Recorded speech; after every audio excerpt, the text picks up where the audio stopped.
Hello, I am the Irish guy. So, today, we're going to take a look at... What? Does nobody else breathe like a camel while staring at their knee? I'm a dope. I'm an absolute clown. Imagine not checking on your video even once. For 13 hours! I didn't even check it before bed!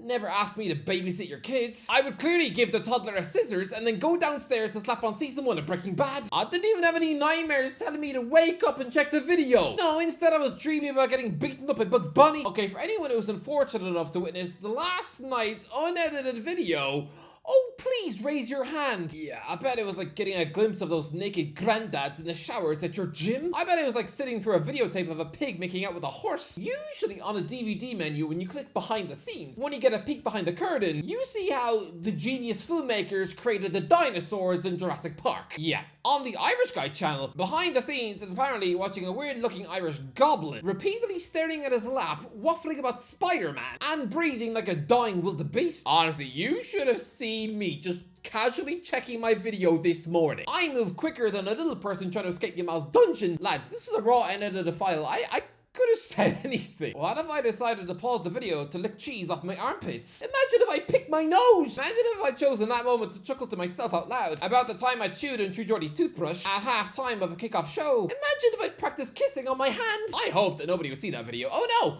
Oh no! 34,000 people saw it. More people sat through those awkward 13 minutes than the amount of people that turn up to Craven Cottage every week. Now I know Janet Jackson felt at the Super Bowl halftime show. Lads, should I just upload my videos unedited now? It would save me so much time. Or maybe I should just waffle continuously into your eye without taking a breath. Lads, I've uploaded about 2,000 videos before and I've never done that ever. See, I've been telling you, I've got the brains of a squirrel. So it's time I need an editor. So if you are an editor and are well versed in Premiere Pro and you know who these videos are edited, then please just send me examples of your work to this email address. And maybe then I won't be waking up to check my video and feeling like I've just seen Peppa Pig go rogue and eat a toddler. Yeah, the comments tell me that apparently I stumbled over a Spider-Man joke many times. Oh, let's just watch. Honestly, when he was stopped in the street of London, people probably thought he was Spider-Man. People probably thought they were talking to Spider-Man. People probably thought they were talking to that guy who got... People were probably thinking he was that sack Spider-Man. Oh, God. But okay, all right, today, back in the football, I want to talk about the weirdest transfer of the window so far. And lads, Granit Xhaka to Sunderland has absolutely fried my soul. It makes no sense, because here are Newcastle, out here, failing to get target after target after target except Matt, and yet Sunderland, the Premier League newbies, a club have fallen on such terrible times, to such a point that the misery is tattooed all over Netflix forevermore. Seriously, you might as well call them the Mike Tyson of football, as their dignity was eaten on toast in exchange for a Netflix paycheck. This is the team that I said wouldn't win a match all season long. And lads, I'm not saying this out of any Newcastle bias. No, I grew up in Ireland. I was not conditioned to hate Sunderland from the moment I was born. I wasn't like the Geordies who rocked up to school at 5 and whose homework was probably to practice their spellings, learn the alphabet and beat up a Mackem. No, if anything, people in Ireland like Sunderland. Seriously, Sunderland under Roy Keane were a popular team in Ireland. So no, I didn't grow up in a city where you'd probably have yogurt thrown in your face or even eating a Kit Kat within a 3-mile radius of Eldon Square. Because it's red and white. As a Newcastle supporter, sure, I want to beat Sunderland, but I don't have a hatred of Sunderland in my blood. No, I hate Marmalade more. Don't look at me like that. Who are you, Winnie the Pooh? I don't go to sleep at night wishing that Sunderland fans would get eaten by zombies overnight. No, but I just looked at a squad of babies and thought, yeah, you are going to be worse than that Southampton team, who just spent 12 months embarrassing themselves more than somebody who uploaded the wrong file to the internet. Seriously, if I just clicked on another file, you could all be watching a video of me having a bath with my cat. But look, I fully thought that Sunderland would be absolutely pudding dreadful. And it's not that nutty to think that, considering this club have become the worst public side of all time twice before. But you've signed Xhaka, Granit Xhaka, in a window where Newcastle can't get a single one of their transfer targets over the line. Sunderland have got their best one for years. They've landed their #1 transfer target. The only target Newcastle have is Matt, and we pay him £100,000 a week. It's disgraceful. full. As we've already seen the Bundesliga rip away Sunderland's best player in Job. Ali, yeah, we're only allowed to call him Job now, apparently. Have you not seen the back of his shirt? Clearly, he doesn't want anyone to know who his big bro is. Otherwise, he'll just be known as the Deji of the sport. Yeah, if he really wanted to shed the Bellingham comparisons, then he wouldn't have joined Jude's literal old club, now would he? I'm guessing the Dortmund lunch lady has mistakenly called him Jude about 7 times so far, whilst dishing up some frozen lasagna. Yeah, he probably reacts to that as if he's being called fat. But we saw Germany steal him away from Sunderland, and I fully thought that was curtains for the club, but you responded by taking a much better midfielder from Germany. This is now an upgrade. Honestly, some Leverkusen fans probably call Xhaka the Spider-Man of Germany. Oh, stop trying to make the Spider-Man jokes. It's not gonna happen. The moment is gone. Lads, this is the most impressive signing a newly promoted Premier League club has made since QPR got Rio Ferdinand. Look, I know he's secretly a washed up turkey who could no longer run, and Harry Redknapp getting his hands on him aged about as well as if I were to go outside now and eat some bacon out of a bin. But we didn't know that he was finished in 2014 because he just won his 6th Premier League title the year before. Even Rio didn't know he was done because apparently that summer he'd offered his services to Arsenal, going full Mikel Sylvestre. Yeah, Wenger said no. Yeah, Wenger was very right to say no because Ferdinand very quickly proved to everyone that he was now slower than a pregnant chicken. Do chickens get pregnant?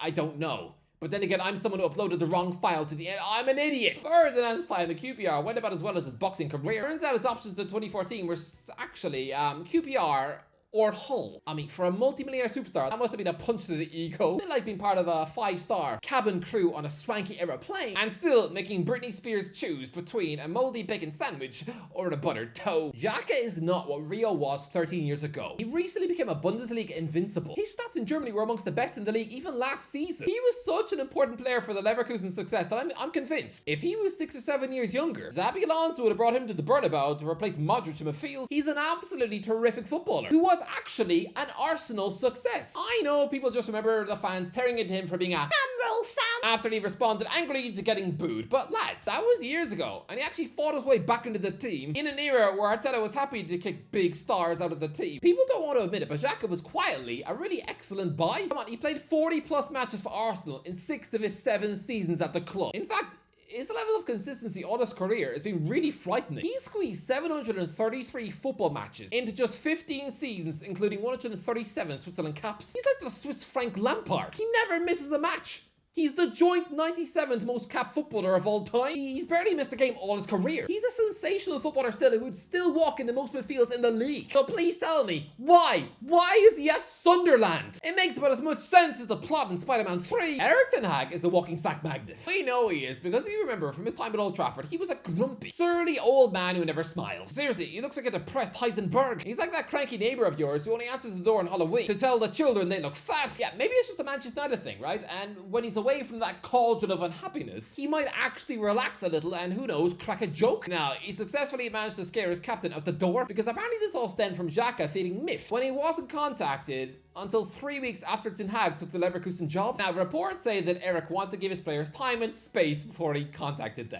What? You're not reaching out to an ex and offering to apologize for poisoning her goldfish? No, these are Leverkusen stars who are probably wondering what on earth was happening after the club sold 2 of them to Liverpool. And oh yeah, they just lost their star manager? Honestly, this would be a bit like if Keith Andrews didn't even bother to pick up his phone to send either Mbemba or Reece a text. It would be weird, and Xhaka didn't like that and decided to leave. But Ten Hag, oh, he said this. The agent can say anything, but this club has already lost 3 important players. We won't let any more players go. That's not possible. That would neglect the structure and also the culture of the squad. Oh dear. It's clear. Granit is a leader. He signed here for 5 years and has 3 years left on his contract. He's too important for us to let him go. Right, interesting. Sunderland agree 17 million Xhaka deal with Leverkusen. Oh, this is awkward. Erik now looks weaker than a malnourished chipmunk. Seriously, lads, it's already clear that neither he or the board are on the same page. No one listens to him. He's got the authority of a shoe and is going to be fired before Christmas. Seriously, it's a really terrible look when your own incompetence has managed to scare off a key player to Sunderland. What next? Are we going to see Rory Jennings locked up for kidnapping Spider-Man? Look, Xhaka is about to become the highest paid player in Sunderland's history. I should think so, because have we ever seen a better midfielder in a Sunderland shirt? Seriously, it's not that long ago I can remember them squeezing a fat Dwight York into a midfield spot. A Trinidad and Tobago legend, sure, but he was pushing 40 and had spent a year having daily barbecues in Australia and most surely stunk of rum and chicken nuggets. Weirdly, Xhaka is actually going to wear York's number, the number 34. But yeah, to now get a polished and pristine 32-year-old Xhaka, I am in shock. But do I think that Sunderland will win a match now? I don't know. Can I really say that anymore when they've now signed a player who, you know, went over 50 games unbeaten just 2 summers ago? Can I really say that about a team who now have a player who is an undefeated Bundesliga champion? You know what? Yeah, I'm gonna stick with this because Xhaka is still joining our club. Only one other player has Premier League experience. Both he and Simon Adinger are the only ones who knows what it's like to feature a match of the day. Most of the rest of the Sunderland players are all Premier League newbies. I think they're gonna be burping up vomit before the first match. Honestly, they're gonna be so nervous to appear on the telly. They're gonna be so nervous, they'll probably have about 5 different haircuts the day before. That's why I think it's comically strange to see Xhaka stepping into this creche. These Sunderland players are babies. I'm guessing 1 or 2 of them still get breastfed by their mum. Makes for 2 of us. Yes, central midfield is the last position Newcastle need to strengthen right now. But it's the principle of it, of a Premier League club being able to attract a player so far above their station. Seriously, the gap between Xhaka and Sunderland is huge. It's the equivalent to Newcastle being able to sign Rodrigo from Real Madrid. Seriously, that's how big the gap is. But you know what this does do? It quells the Northeast myth because it's an easy get out of jail card excuse for Newcastle. Oh, we weren't able to get a deal over the line because a certain star didn't want to move his family to the northeast of England. What can we do? Now, nobody at Newcastle could help that, right? Not unless the ownership literally grabbed St. James's Park by the ears and chucked them into London, right? Wrong! Because Xhaka is someone who spent 7 years of his life living in the English capital. He's a London boy, right? He could never live anywhere in England now that didn't have at least 90 McDonald's in the city, right? Wrong! Because he's actually agreeing to live in Sunderland. Okay, let's be kidding. He's going to live in Newcastle. Yeah, I mean, Xhaka trying to convince his wife to live in Sunderland. Oh, good luck, buddy. It's a bit like me trying to convince you to eat a lump of my snot. But yeah, so yeah, we've literally got a player bordering on world class now living in Newcastle. But guess what? He's not playing for Newcastle. It stinks of when we had Sandro Tonali chilling in coffee shops for a year. Funnily enough, a player like Xhaka would have been an excellent replacement for Tonali when he was banned. I really don't get this. Xhaka is still a top player who recently had AC Milan on the phone. But now he's desperately hoping to come to the Swiss League Catermole, I guess? One thing's for sure though, the battle in the middle of the park for the Northeast Tyne-Wear derbies, that's gonna be fun. Honestly lads, a midfield battle between Bruno and Xhaka before Christmas, honestly, that's gonna be saucy. Spider-Man. Anyway, that's the video. Let me know in the comments. Wow, what a nightmare that was. I need an editor. Anyway, that's the if you enjoyed the video, don't forget to like, share, and subscribe. Oh wow! How did I do that? If you enjoyed the video, don't forget to like, share, and subscribe. As always, I'll talk to you in a while.